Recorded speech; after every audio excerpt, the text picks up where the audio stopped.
नमस्कार दोस्तों, RRB NTPC में सिलेक्शन चाहते हैं तो प्रीवियस ईयर क्वेश्चंस को इग्नोर मत करें क्योंकि मैक्सिमम क्वेश्चन रिपीटेड होते हैं।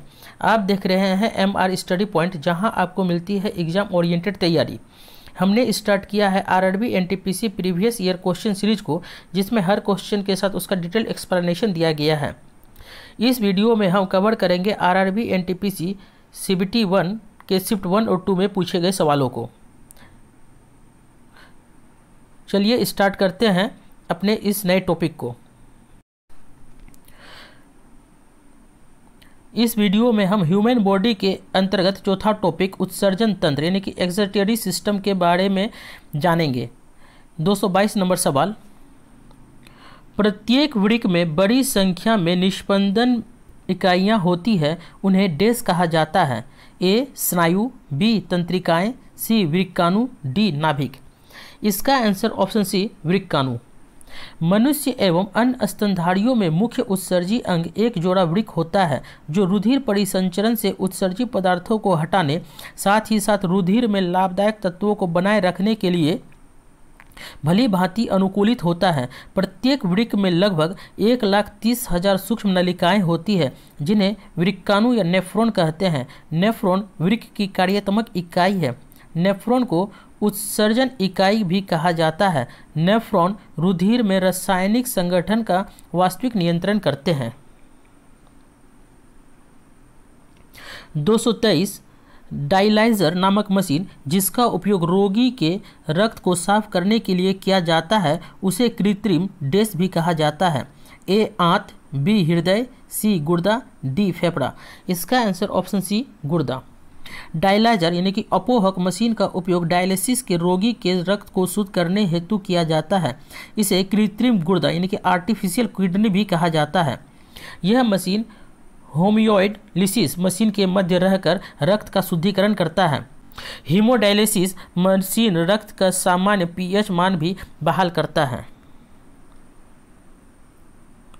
224 किडनी खराब होने का इलाज समय समय पर किडनी मशीन से किया जाता है। प्रक्रिया के रूप में जाना जाता है। हीमोडायलिसिस, बी मेटाबॉलिज्म, सी सर्कुलेशन, डी उत्सर्जन। इसका आंसर ऑप्शन ए हीमोडायलिसिस। हीमोडायलिसिस खून से हानिकारक तत्वों को मशीन के द्वारा अलग करने की प्रक्रिया है, जो आमतौर पर स्वस्थ किडनी द्वारा किया जाता है। वही काम किडनी के खराब होने की स्थिति में हीमोडायलिसिस द्वारा किया जाता है। यह किडनी के खराब होने की स्थिति में इलाज के लिए सामान्य रूप से उपयोग में आने वाला तकनीक है। 225 निम्नलिखित में से कौन सा मानव उत्सर्जन तंत्र का हिस्सा नहीं है? ए संग्राहक नलिका, बी केशिका गुच्छ, सी बोमेंस कैप्सूल, डी श्वसनिका। इसका आंसर ऑप्शन डी श्वसनिका। श्वसनिका यानी कि ब्रोंकाइल मानव उत्सर्जन तंत्र का हिस्सा नहीं है। यह श्वसन तंत्र का हिस्सा यानी कि रेस्पिरेटरी सिस्टम का हिस्सा है। 226 मानवों में वृक्क में डैश द्वारा घुलनशील नाइट्रोजन यौगिकों के रूप में उत्सर्जित उत्पादों को हटाया जाता है। ए माइटोकॉन्ड्रिया, बी पोषण, सी नेफ्रॉन, डी केंद्रिक। इसका answer option C nephron. Nephron kidney की सूक्ष्म संरचनात्मक और कार्यात्मक इकाई है। यह एक रीनल कार्पस्कल और एक रीनल ट्यूबुल से बना है। किडनी का वजन 140 ग्राम होता है। मानव में प्रमुख उत्सर्जी अंग वृक्क, त्वचा, यकृत और फेफड़ा है। उत्सर्जन का अर्थ नाइट्रोजनी पदार्थ यानी कि यूरिया, अमोनिया, यूरिक अम्ल आदि का निष्कासन होता है। स्वस्थ वयस्क के प्रत्येक वृक्क में 1 से 1.5 मिलियन नेफ्रॉन होते हैं, जिसके द्वारा घुलनशील नाइट्रोजन यौगिकों के रूप में उत्सर्जित उत्पादों को हटाया जाता है तथा रुधिर में आवश्यक पोषक तत्वों को बनाए रखा जाता है। वृक्क का प्रमुख कार्य रक्त के प्लाज्मा को छान कर शुद्ध करना होता है। माइटोकॉन्ड्रिया को कोशिका का पावर हाउस कहा जाता है। 227 निम्नलिखित में से कौन हृदय से गुर्दे तक रक्त पहुंचाता है? ए गुर्दे की नस, बी कोरोनरी धमनी, सी गुर्दे की धमनी, डी वीना कावा। इसका आंसर ऑप्शन सी गुर्दे की धमनी। शरीर में ऑक्सीजन तथा पोषक पदार्थों का परिवहन रक्त के माध्यम से ही होता है। रक्त तरल पदार्थ प्लाज्मा से बना होता है। रक्त विभिन्न रक्त वाहिनियों के माध्यम से शरीर के विभिन्न भागों में पहुंचता है। धमनी तथा सीरा नामक रक्त वाहिनियां शरीर के शुद्ध तथा अशुद्ध रक्त का परिसंचरण करती है। धमनी शुद्ध रक्त को शरीर के विभिन्न भागों में पहुंचाती है। सीराओं में अशुद्ध रक्त प्रवाहित होता है।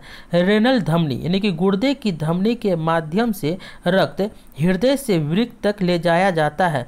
वृक्क शिरा यानी कि रीनल वेन वृक्क से रुधिर को एकत्र कर हृदय में पुनः वापस ले जाती है। 228 डेस मानव में अमोनिया जो जहरीला है को यूरिया में बदल देती है। A kidney, B liver, C अग्नाशय, डी बड़ी आंत। इसका answer option B liver. Urea का स्वाभाविक रूप से निर्माण प्रोटीन के टूटने की प्रक्रिया के दौरान होता है। इस प्रक्रिया की वजह से प्रोटीन में मौजूद अमीनो अम्ल से अमीनो समूह निकल जाते हैं। ये अमीनो समूह बेहद जहरीले अमोनिया यानी कि NH3 में परिवर्तित हो जाते हैं और इस तरह बनने वाला अमोनिया अंत में लीवर द्वारा यूरिया में बदल दिया जाता है। यूरिया का निर्माण ऑर्निथिन चक्र के द्वारा होता है जिसमें अमोनिया यूरिया में बदल जाती है। 229 डेस मांसल नलिकाएं होती है जो मूत्र को गुर्दे से मूत्राशय की तरफ आगे ढकेलती है। ए गर्भाशय, बी मूत्रवाहिनी, सी गुर्दे की श्रेणी, डी पित्त नलिकाएं। इसका आंसर ऑप्शन बी मूत्रवाहिनी। मूत्रवाहिनी मांसल नलिकाएं होती है जो मूत्र को गुर्दे से मूत्राशय की तरफ आगे ढकेलती है। वृक्क के भीतरी अवतल धरातल पर स्थित होती है। इस गुहा को वृक्क पेल्विस कहते हैं। वृक्क पेल्विस में से एक लंबी तथा संकरी वाहिनी निकलती है जिसे मूत्रवाहिनी कहते हैं। दोनों ओर की मूत्रवाहिनियां मूत्राशय में खुलती है। नेफ्रॉन को उत्सर्जन इकाई भी कहते हैं। 230 किसका प्राथमिक कार्य मूत्र के उत्पादन से खून से अपशिष्ट पदार्थ का उन्मूलन करना है। ए वृक्क, बी यकृत, सी अग्नाशय, डी छोटी आंत। इसका आंसर ऑप्शन ए वृक्क। वृक्क यानी कि किडनी मनुष्य का उत्सर्जी अंग है। शरीर में 2 वृक्क होते हैं। इनका आकार सेम के बीज के जैसा होता है। इसके बाहरी भाग को कार्टेस तथा आंतरिक भाग को मेड्यूला कहते हैं। प्रत्येक वृक्क लगभग 10 लाख सूक्ष्म नलिकाओं से बना होता है जिन्हें वृक्क नलिका या नेफ्रॉन कहते हैं। नेफ्रॉन किडनी की सूक्ष्म संरचनात्मक और कार्यात्मक इकाई है। इसका प्रमुख कार्य रुधिर से उत्सर्जित पदार्थों का उन्मूलन करना है। 231 निम्नलिखित में से कौन सा अंग मनुष्य के उत्सर्जन तंत्र यानी कि एक्सक्रीटरी सिस्टम का अंश नहीं है। ए गुर्दे, बी मूत्रवाहिनी, सी गर्भाशय, डी मूत्रमार्ग। इसका आंसर ऑप्शन सी गर्भाशय। गुर्दे यानी कि किडनी, मूत्रवाहिना यूटेरस तथा मूत्रमार्ग मनुष्य के उत्सर्जी तंत्र से संबंधित अंग है जबकि गर्भाशय यानी कि यूटेरस प्रजनन से संबंधित अंग है। 232 निम्नलिखित में से कौन सा यौगिक गुर्दे की पथरी का निर्माण करने वाला सर्वाधिक सामान्य यौगिक है। A calcium oxalate, B magnesium oxide, C sodium bicarbonate, D magnesium citrate. इसका answer option A calcium oxalate. Kidney stone को रीनल थीलियासिस या कैलकुली भी कहते हैं जो अक्सर किडनी से छोटे छोटे मिनरल क्रिस्टल के बनने के कारण होती है।